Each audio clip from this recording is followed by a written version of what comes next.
technique is what can make or break a fighting scenario. I think personally, my Brazilian Jiu-Jitsu is based around my technique. I'm not a very strong person. I'm 5'9", 145 pounds. I'm pretty skinny, I don't have big muscles. I think that's actually an advantage for me as an instructor, because I have a lot of students that come off the street, they're big, tough guys, and they come in here and they train with me for a night, and I roll them up into a pretzel. And either their egos can handle it and they get excited and they go, oh my God, if this little guy can do that to me, then I need to learn this stuff. Or sometimes their ego can't handle it. You know, they make up excuses and they walk out of the school, and you know, that's up to each individual. You know, they lost out on a huge opportunity as far as I'm concerned. Never keep your feet on the floor. Try to put your knees right back in the game. Yeah. Look at the difference between mount and butterfly. Right. See, I'm right back in the game. Yeah. See, if you push mount, I push back, I bridge up, I get one knee in. See, now I'm playing like a half guard with a butterfly hook, or 2 butterfly hooks.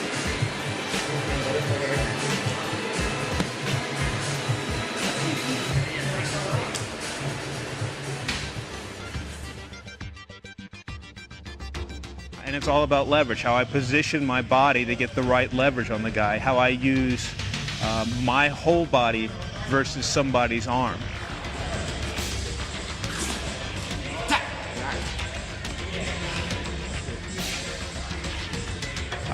You know, if I get my body against your arm, well, my whole body's stronger than your arm, so the odds are that I'm going to be able to finish the position that I want to.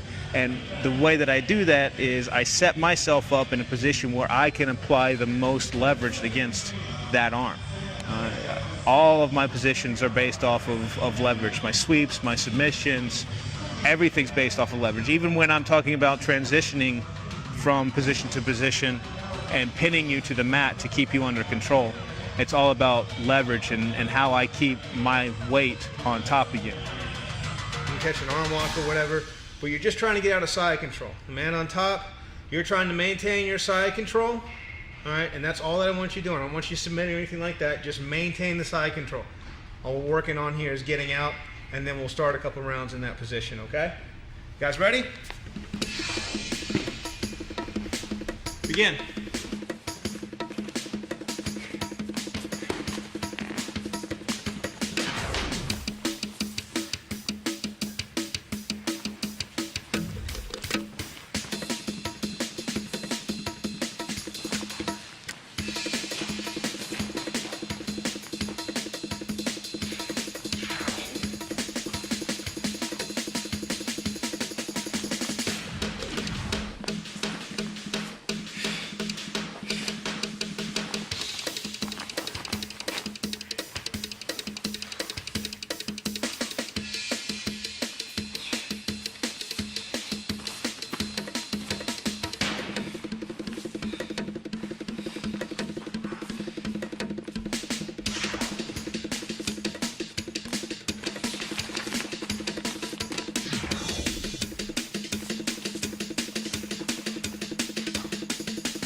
Competition coming up, guys, in less than 2 weeks now.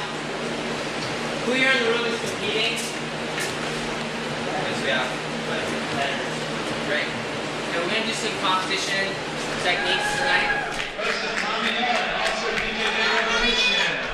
Why somebody wants to compete is going to be different from person to person, definitely. Most people want to test their progress out, to test themselves against people who don't know what they're trying to do.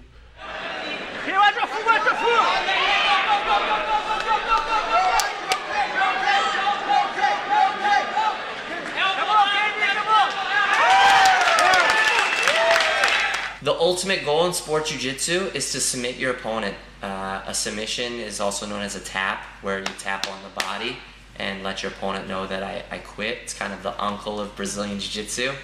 When you go out there and you compete, you're trying out stuff that you practice every day that might not necessarily work on all of your teammates who know it's coming. So I think that's a big edge in competition.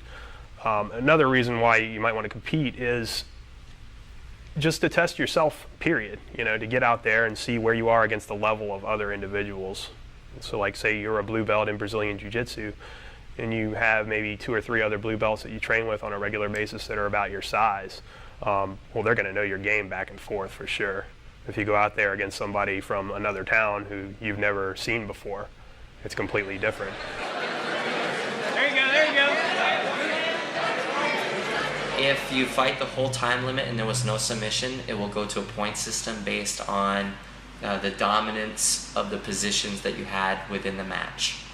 So if I have better dominant positions than you in the match, I'll get certain points for that, and whoever has more points at the end of the match wins, just like a wrestling match.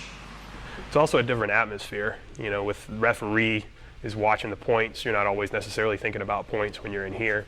The referee's watching out for illegal techniques that you might be doing. They're looking out for your safety and for your opponent's safety.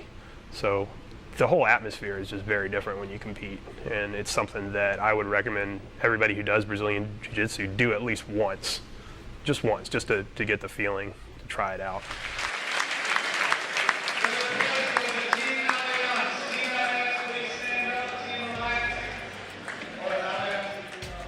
I'm competing, and I weighed in at about 155 pounds, so I'll be in the lightweight white belt division.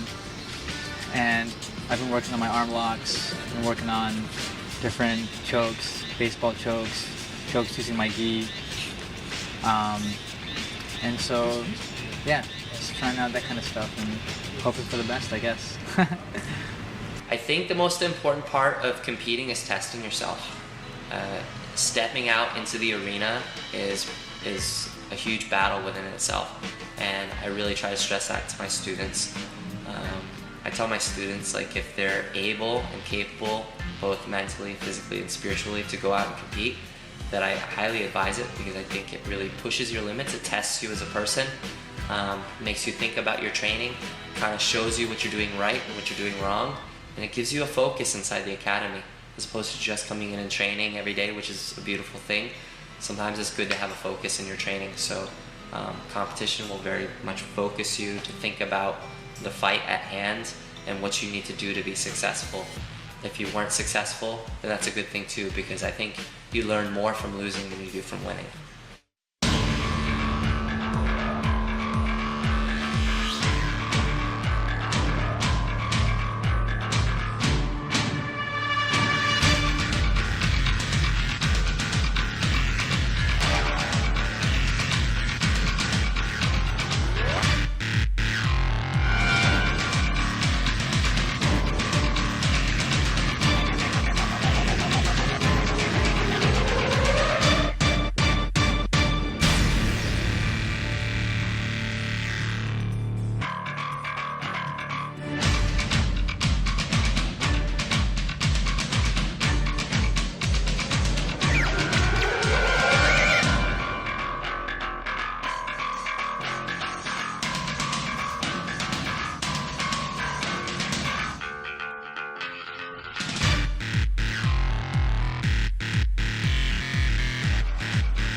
Within the weight range.